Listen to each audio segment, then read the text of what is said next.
ಜೈ ಭಾರತ್ ವಂದೇ ಮಾತರಂ. ಒಬ್ಬ ಕ್ಯಾನ್ಸರ್ ರೋಗಿ ಆಸ್ಪತ್ರೆ ಮೇಲೆ ನಂಬಿಕೆ ಇಟ್ಟುಕೊಂಡು ಒಂದು ದುಬಾರಿ ಇಂಜೆಕ್ಷನ್ ಪಡೆಯುತ್ತಾನೆ. ಆ ಇಂಜೆಕ್ಷನ್ ಬೆಲೆ ಸುಮಾರು 1,00,000 ರೂಪಾಯಿ.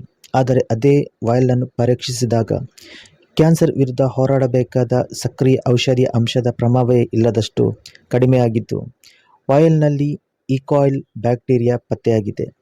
ಇದು ಕೇವಲ ಒಂದು ನಕಲಿ ಇಂಜೆಕ್ಷನ್ ಪ್ರಕರಣವಲ್ಲ, ಇದು ಸರ್ಕಾರಿ ಔಷಧಿ ಪೂರೈಕೆ ವ್ಯವಸ್ಥೆ, ಆಸ್ಪತ್ರೆಯ ಸ್ಟಾಕ್ ನಿರ್ವಹಣೆ, ಕಪ್ಪು ಮಾರುಕಟ್ಟೆ ಮತ್ತು ರೋಗಿಗಳ ಸುರಕ್ಷತೆ, ಈ 4 ಹಂತಗಳ ಬಗ್ಗೆ ಈ ಗಂಭೀರ ಪ್ರಶ್ನೆಗಳನ್ನು ಹುಟ್ಟುಹಾಕಿರುವ ಪ್ರಕರಣ.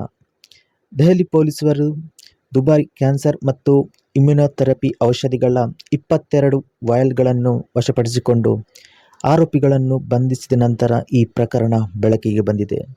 ಈ ವಾಯಲ್ನಲ್ಲಿ ಬಾವೆನ್ಶಿಯೋ, ಡಾರ್ಝೆಲೆಕ್ಸ್, ಇಂಫಿನ್ಸಿ, ಆರ್ಬಿಟ್ಯಾಕ್ಸ್, ಆಡ್ಸರ್ಟಿಸ್ ಮತ್ತು ಕೀಟ್ರುಂಡಾ ಸೇರಿದಂತೆ ಹಲವು ಆಂಕಾಲಜಿ ಮೆಡಿಸಿನ್ಗಳು ಇದ್ದವು. ಈ ಇಂಜೆಕ್ಷನ್ ಯಾವುದು? 4 ವಾಯಲ್ಗಳು ಬಾವೆನ್ಶಿಯೋ 200 ml ಹಾಗೂ 10 ml. ಇದರ ಆಕ್ಟಿವ್ ಇಂಗ್ರೀಡಿಯೆಂಟ್ ಅವೆಲುಮಾಬ್. ಅಂದರೆ ಇದು ಸಾಮಾನ್ಯ ಇಂಜೆಕ್ಷನ್ ಅಲ್ಲ. ಅವೆಲುಮಾಬ್ ಒಂದು ಮೊನೊಕ್ಲೋನಲ್ ಆಂಟಿಬಾಡಿ ಇಮ್ಯುನೊಥೆರಪಿ ಆಗಿದ್ದು, ಇದು PD-L1 ಎಂಬ ಪ್ರೋಟೀನ್ ಅನ್ನು ಟಾರ್ಗೆಟ್ ಮಾಡುತ್ತದೆ. ಯುರೋಪಿಯನ್ ಮೆಡಿಸಿನ್ ಏಜೆನ್ಸಿ ಪ್ರಕಾರ ಬಾವೆನ್ಶಿಯೋ ಕೆಲವು ನಿರ್ದಿಷ್ಟ ಅಡ್ವಾನ್ಸ್ಡ್ ಕ್ಯಾನ್ಸರ್ಸ್ಗಳ ಚಿಕಿತ್ಸೆಗಳ ಬಳಸಲಾಗುತ್ತದೆ. ಉದಾಹರಣೆಗೆ metastatic Merkel cell carcinoma, advanced renal cell ಕಾರ್ಸಿನೋಮಾಗೆ ಎಕ್ಸಿಟಿನಿಬ್ ಜೊತೆ, ಮತ್ತು ಯುರೋಥಿಯಲ್ ಕ್ಯಾನ್ಸರ್ಗಳಲ್ಲಿ ಮೈಂಟೆನೆನ್ಸ್ ಟ್ರೀಟ್ಮೆಂಟ್ ಆಗಿ ಬಳಸಲಾಗುತ್ತದೆ. ಈ ಒಂದು ವಾಯಲ್ನಲ್ಲಿ 200 mg ಅವೆಲುಮಾಬ್ ಇರುತ್ತದೆ. ಅಂದರೆ ಇಂತಹ ಔಷಧಿಗಳನ್ನು ಸರಿಯಾದ ಗುಣಮಟ್ಟದಲ್ಲಿ, ಸರಿಯಾದ ಸಂಗ್ರಹಣೆಯಲ್ಲಿ ಮತ್ತು ವೈದ್ಯಕೀಯ ಮೇಲ್ವಿಚಾರಣೆಯಲ್ಲಿಯೇ ಬಳಸುವುದು, ಇದು ಅತ್ಯಂತ ಮುಖ್ಯವಾಗಿರುತ್ತದೆ. ಇದರಲ್ಲಿ ಬಿಕನರ್ ಲಿಂಕ್ ಇದೆ. ಬಿಕನರ್ ಎಂಬುದು ರಾಜಸ್ಥಾನದ ಒಂದು ಪ್ರದೇಶ. ದೆಹಲಿ ಪೊಲೀಸರು ವಶಪಡಿಸಿಕೊಂಡಿರುವ ಬಾವೆನ್ಶಿಯೋ ವಾಯಲ್ನಲ್ಲಿ ಒಂದು ಪ್ರಮುಖ ಬ್ಯಾಚ್ ನಂಬರ್ ಇತ್ತು. ಆ ಬ್ಯಾಚ್ ನಂಬರ್ AU052510. ಈ ಬ್ಯಾಚಿನ ಮ್ಯಾನುಫ್ಯಾಕ್ಚರಿಂಗ್ ಡೇಟ್ ಫೆಬ್ರವರಿ 2025, ಎಕ್ಸ್ಪೈರಿ ಜನವರಿ 2028. ಪೊಲೀಸರು ಈ ಮ್ಯಾನುಫ್ಯಾಕ್ಚರ್ ರೆಕಾರ್ಡ್ಸ್ ಮೂಲಕ ಬ್ಯಾಚನ್ನು ಪರಿಶೀಲಿಸಿದಾಗ ಈ batch Rajasthan medical services corporation limited RMSCL ಮೂಲಕ ಸರ್ಕಾರಿ ಪೂರೈಕೆಗೆ ಹೋಗಿರುವುದು ಪತ್ತೆಯಾಗಿತ್ತು.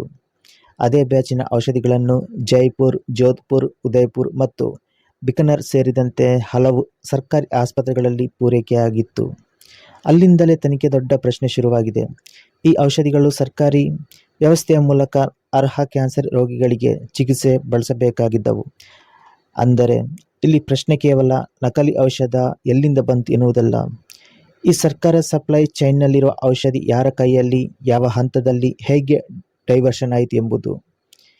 PBM ಹಾಸ್ಪಿಟಲ್ ಆಡಳಿತವು ತನ್ನ ಬಳಿ RMSCL ಮೂಲಕ ಬಂದ ವಾಯಲ್ಗಳನ್ನು ಲೆಕ್ಕಪತ್ರ ಸಂಪೂರ್ಣವಾಗಿ ಹೊಂದಿಕೆಯಾಗುತ್ತೆಂದು ಕೂಡ ಹೇಳಿದರು. ಇಲ್ಲಿವರೆಗೆ ಒಂದು ಬ್ಲ್ಯಾಕ್ ಮಾರ್ಕೆಟ್ ಮೆಡಿಸಿನ್ ಕೇಸ್ ಆಗಿತ್ತು. ಆದರೆ ನಂತರ ವಶಪಡಿಸಿಕೊಂಡ ಸ್ಯಾಂಪಲ್ಗಳ ಲ್ಯಾಬೊರೇಟರಿ ಅನಾಲಿಸಿಸ್ ವಿಷಯಗಳನ್ನು ಇನ್ನಷ್ಟು ಗಂಭೀರಗೊಳಿಸಿದೆ. ಆ ಸ್ಯಾಂಪಲ್ನಲ್ಲಿ ಎಸ್ಚೆರಿಚಿಯಾ ಕಾಯಿಲ್ ಈಕೋಲಿ ಪತ್ತೆಯಾಗಿದೆ. ಈಕೋಲಿ ಬ್ಯಾಕ್ಟೀರಿಯಾ ಯಾಕೆ ಅಷ್ಟೊಂದು ಗಂಭೀರ? ಕ್ಯಾನ್ಸರ್ ಚಿಕಿತ್ಸೆಯಲ್ಲಿರುವ ರೋಗಿಗಳಲ್ಲಿ ಬೇಕಾದ ರಕ್ಷಣಾ ವ್ಯವಸ್ಥೆ ದುರ್ಬಲವಾಗಿರಬಹುದಾದ ಸಂದರ್ಭದಲ್ಲಿ ಈ ಬ್ಯಾಕ್ಟೀರಿಯಾ ಸೇರಿದರೆ ಇನ್ನಷ್ಟು ದುರ್ಬಲರಾಗುತ್ತಾರೆ. ಇದೊಂದು ಲ್ಯಾಬ್ನಲ್ಲಿ ಟೆಸ್ಟ್ ಮಾಡಿದಾಗ ಆ ಬಾಟಲ್ನಲ್ಲಿ ಪಂಚರ್ ಕೂಡ ಕಂಡು ಬಂದಿದೆ. ಇದರಲ್ಲಿ ಸ್ಪಷ್ಟವಾಗಿ ಗೊತ್ತಾಗುತ್ತೆ, ಆ ಮೆಡಿಸಿನ್ನಲ್ಲಿ ಮೆಡಿಸಿನ್ ತೆಗೆದು ಬೇರೆ ಲಿಕ್ವಿಡ್ ಸೇರಿಸಿದ್ದಾರೆ ಎಂಬುದು. ಈಗ ಒಂದು ಕಡೆ ಪ್ರಕರಣ ಬೆಳಕಿಗೆ ಬಂದಿದೆ. ಈ ಥರದ ಅಕ್ರಮ ಬೇರೆ ಕಡೆಯೂ ನಡೆಯುತ್ತಿರಬಹುದು. ಒಂದು ಬಾವೆನ್ಶಿಯೋ ವಾಯಲ್ನ ಮಾರುಕಟ್ಟೆ ಬೆಲೆ ಸುಮಾರು 1,00,000 ಅಥವಾ ಅದಕ್ಕಿಂತ ಹೆಚ್ಚು ಬೆಲೆ ಇದೆ. ಅಂತಹ ದುಬಾರಿ ಔಷಧಿಗಳ ಸರ್ಕಾರಿ ವ್ಯವಸ್ಥೆಯಲ್ಲಿ ಅರ್ಹ ರೋಗಿಗಳಿಗೆ ಉಚಿತವಾಗಿ ಅಥವಾ ಸರ್ಕಾರದ ಯೋಜನೆಯಡಿ ದೊರೆಯುತ್ತಿದ್ದರೆ, ಬ್ಲ್ಯಾಕ್ ಮಾರ್ಕೆಟ್ ಸಿಂಡಿಕೇಟಿಗೆ ಅದರಲ್ಲಿ ದೊಡ್ಡ ಅಕ್ರಮ ಲಾಭದ ಅವಕಾಶ ಸಿಗುತ್ತದೆ. ಒಂದು ಕಡೆ ರೋಗಿಗೆ ಉಚಿತವಾಗಿ ಸಿಗಬೇಕಾದ ಔಷಧಿ, ಮತ್ತೊಂದು ಕಡೆ ಅದೇ ಔಷಧಿಯನ್ನು ಖಾಸಗಿ ಬ್ಲ್ಯಾಕ್ ಮಾರ್ಕೆಟ್ನಲ್ಲಿ ದುಬಾರಿ ಬೆಲೆಗೆ ಮಾರಾಟ. ಇದೊಂದು ಘೋರ ಅಪರಾಧ. ಮಾಡಿದವರಿಗೆ ಸರಿಯಾದ ಶಿಕ್ಷೆ ಆಗಬೇಕು.